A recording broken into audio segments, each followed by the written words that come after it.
Pues miren, me presento. Soy Pancho de la Serena, bibliotecario jubilado y, por encima de todo, amigo de mi amigo, don Salomón Sapiente.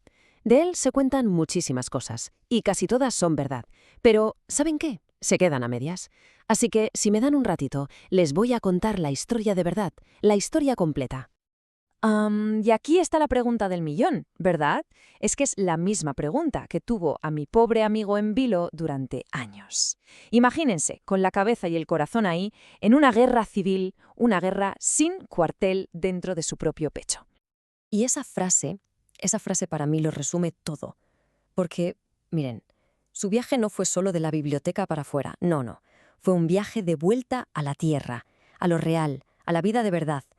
Él siempre habla de su yo viejo y su yo nuevo. Yo lo veo más sencillo. Fue el momento en que se atrevió a mancharse los zapatos.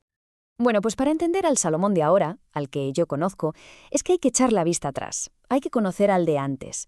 Un académico brillante, de eso no hay duda, pero también un hombre con el corazón hecho pedazos, escondido, ¿saben? Atrincherado detrás de un muro que él mismo fue levantando ladrillo a ladrillo. ¡Ay, esperanza! Su marcha es que eso fue el origen de todo. El Big Bang, como digo yo, que creó todo el universo intelectual de Salo. Él no podía aceptar que el amor no es algo que se posee, ¿saben?, sino algo que se deja libre. Así que se dijo a sí mismo, si el corazón me ha fallado, pues a partir de ahora solo viviré en la cabeza. Y vaya, se lo hizo. Se exilió él solito de la fe, del cariño, de todo.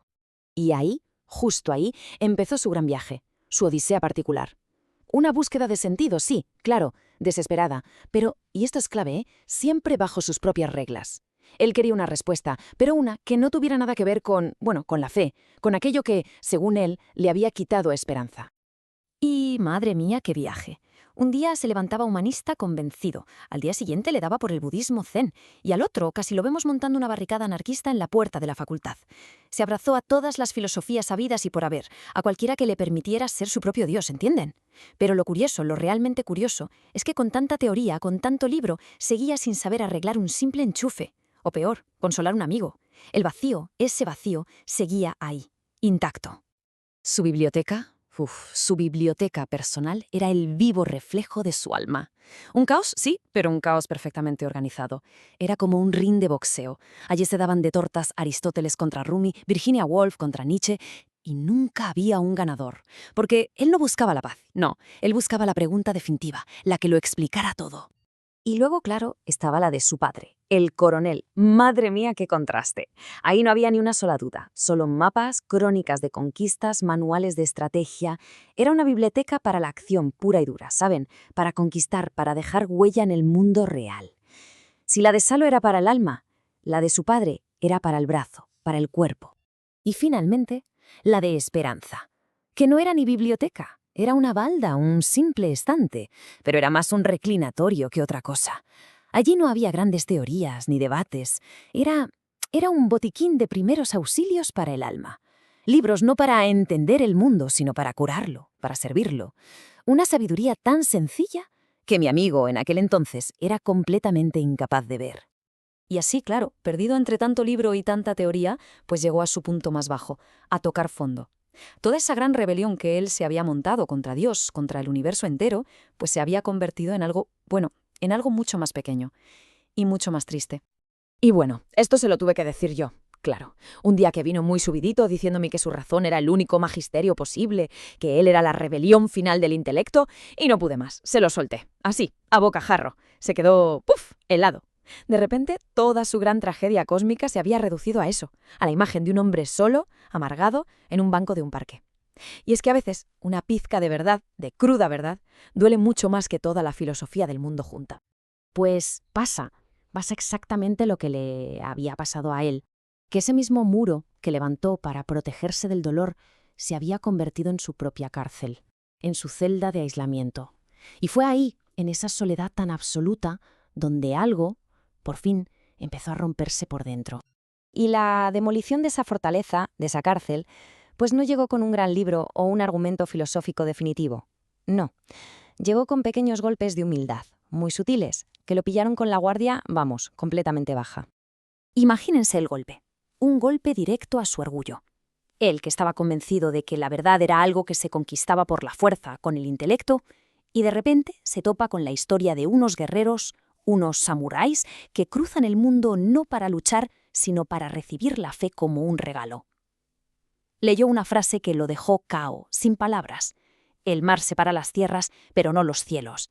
Y ahí lo entendió. La verdad no se conquista, se acoge. Y después de eso, dio el paso más valiente de todos. Volvió a Ávila. Pero esta vez no fue a discutir ni a debatir, fue a escuchar. Y al escuchar, por fin lo vio. Vio que la decisión de Esperanza no había sido un rechazo, una huida de él. Había sido un viaje hacia un amor con mayúsculas. Y por primera vez, en lugar de sentir ese resentimiento que le comía por dentro, sintió gratitud, una gratitud inmensa. Con el corazón ya un poco más blando, ya tocado. Solo faltaba el golpe de gracia, ¿no? El empujón final, el que iba a derrumbar los últimos muros que quedaban en pie. Y daría paso por fin al nuevo Don Sapiente. Y lo curioso es que ocurrió en su propio terreno, en su campo de batalla, la biblioteca. Sin buscarlo, casi por inercia, como un eco de la infancia, se encontró a sí mismo murmurando un Ave María. Y entonces, pasó. Me contó que fue como si una luz le inundara por dentro y se lo mostrara todo, sin filtros. Su libertad era solo soberbia, su soledad era puro miedo, cobardía. Y se echó a llorar. Pero no de tristeza, de alivio, como el náufrago que después de mucho tiempo por fin pisa tierra firme. El cambio fue radical, total. Miren, antes veía a Dios como un tirano, después como un amigo que sonríe. Antes la fe era el yugo de la ley, después un yugo compartido con alegría, que se hace ligero. Y lo más importante, descubrió que la verdadera libertad no era esa soledad que él tanto defendía, era saberse acompañado. Para siempre. Y esa, al final, es la gran lección de mi amigo Salomón, que después de buscar en todos los libros del mundo, en todas las filosofías, encontró la respuesta donde menos se lo esperaba, en la rendición, en la humildad, en una simple oración. Y yo, que siempre era el que le decía cuidado con el barro, ahora doy fe de que por fin encontró la paz. Y no la encontró en el cielo de las ideas, no, la encontró aquí abajo, con los zapatos manchados y los pies por fin bien plantados en la tierra.